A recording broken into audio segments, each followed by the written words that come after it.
तो ज्योतिषी के पास जाओगे तो तुरंत यही बताएगा कि तुम्हारे राहु खराब हैं, तुम्हारे केतु खराब हैं, तुम्हारा शुक्र ठीक नहीं चल रहा, तुम्हारा शनिचर ठीक नहीं चल रहा, तुम्हारा मंगल की दशा बकरी हो गई है, कुछ न कुछ बताएगा। डॉक्टर के पास जाओगे तो कुछ न कुछ बता ही देगा। एकदम स्वस्थ भी जाओगे तो भी कुछ न कुछ कमी तो बता देगा। शरीरम व्याधि मंदिरम। तो एक ग्रह भी हमारे सुख दुख का कारण नहीं है। कर्म, बोले कर्म भी कारण नहीं है।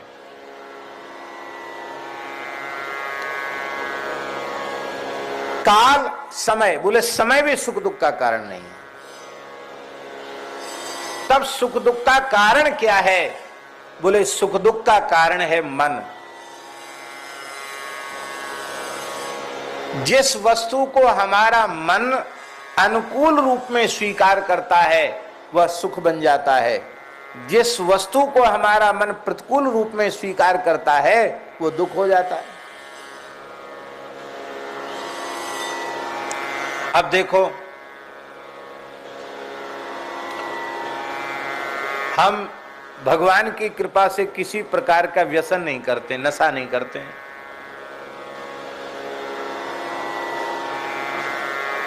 अब वहां बैठ के कोई बीड़ी पीने लग जाए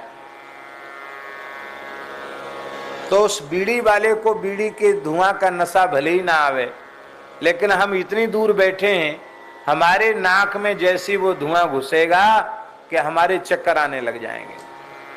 अभ्यास है, पता नहीं, शुरू से कोई चीज ऐसी चली जाए तो सिर घूमने लग जाएगा, सिर चकराने लग जाएगा।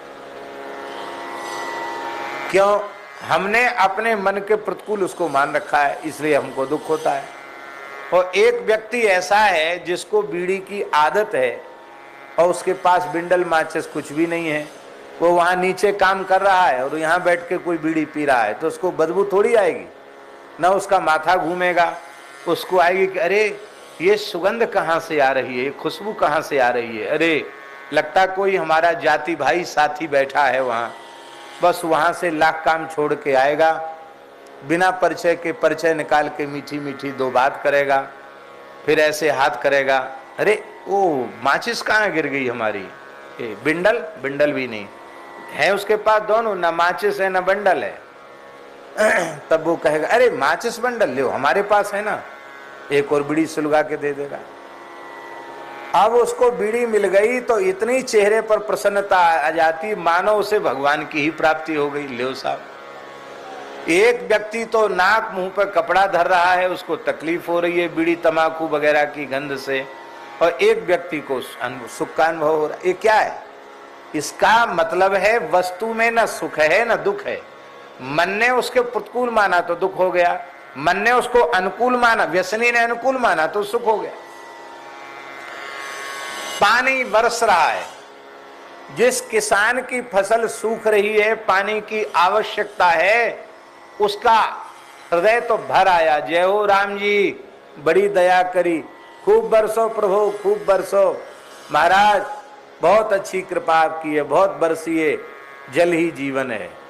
और जिस कुम्हार ने अभी अभी आवा लगाया है, मेहनत से बर्तन बनाए ठोक पीट के सुंदर, और अभी आवा लगाया और उमड़ घुमड़ करके मेघ आ गए, बादल गरजने लग गए, उस कुम्हार की छाती पर क्या बीतेगी? वो कहे हे भगवान, बरसना हो तो पल्ले गांव में जाके बरस जाओ, यहाँ मैंने आवा लगाया है, गरीब आदमी का ध्यान रखो महाराज। है तो अब देखो उस कुम्हार को दुख हो रहा है और जिस किसान को पानी की आवश्यकता उसे सुख हो रहा। क्रिया एक ही है पानी बरसने की, पर एक के अनुकूल है इसलिए वो सुखी है, दूसरे ने उसको प्रतिकूल मान रखा है वो दुखी है।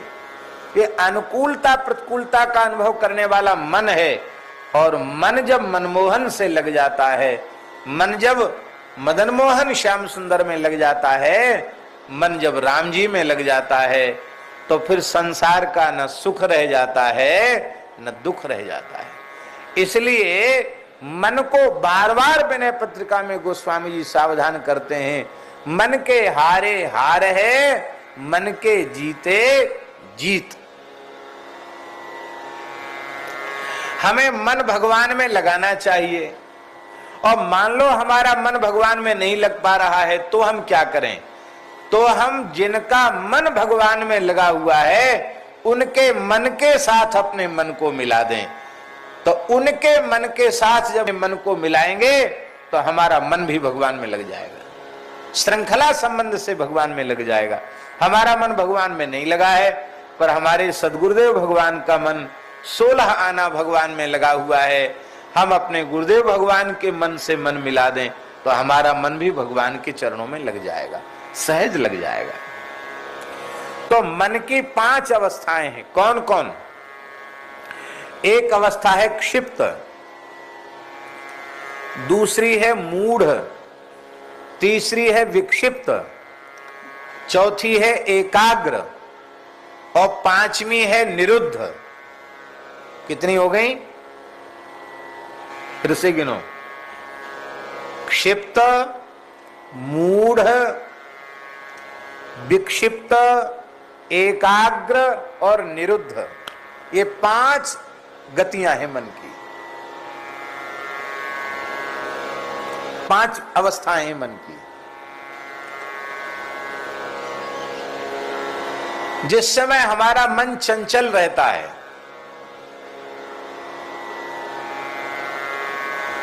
जिस समय हमारा मन बहुत चंचल रहता है,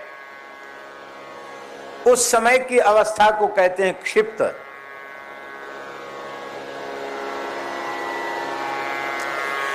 जिस समय हमारा मन काम, क्रोध, लोभ, मोह आदि विकारों के अधीन हो जाता है, उस समय हमारा मन होता है मूढ़। जिस समय मन चंचल होता है उस समय क्षिप्त, और जिस समय विषय से युक्त हो जाता है उस समय विकार युक्त जब मन हो जाता है तो मूढ़। और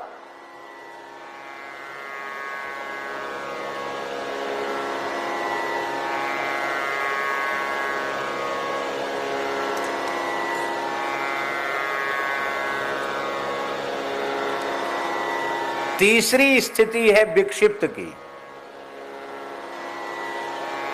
चंचल होने के समय बीच बीच में कभी किसी एक बात पर मन स्थिर हो गया और थोड़ी देर तक रहा, फिर वहां से हट गया। इस अवस्था को कहते विक्षिप्त। पागल, पागल क्या करते हैं? पागल को धुन सवार हो जाती है, देखा होगा, कोई कोई धुन सवार हो जाती पागलों को। ओ वही धुन सवार होगी तो वैसे तो इधर उधर चंचल मन रहेगा, और जब थोड़े मन शांत होगा तो जो धुन सवार है उसी के अनुसार वो कुछ गालियां बकने लग जाएंगे या पत्थर फेंकने लग जाएंगे, कुछ ना कुछ करने लग जाएंगे। ये है विक्षिप्त, पागलपन की स्थिति, मन का विक्षिप्त हो जाना। और किसी भी एक वस्तु पर, तत्व पर, विषय पर मन एकाग्र माने एक जगह स्थित हो जाना, एकत्रित हो जाना, इसका नाम है मन की अवस्था, एकाग्रावस्था।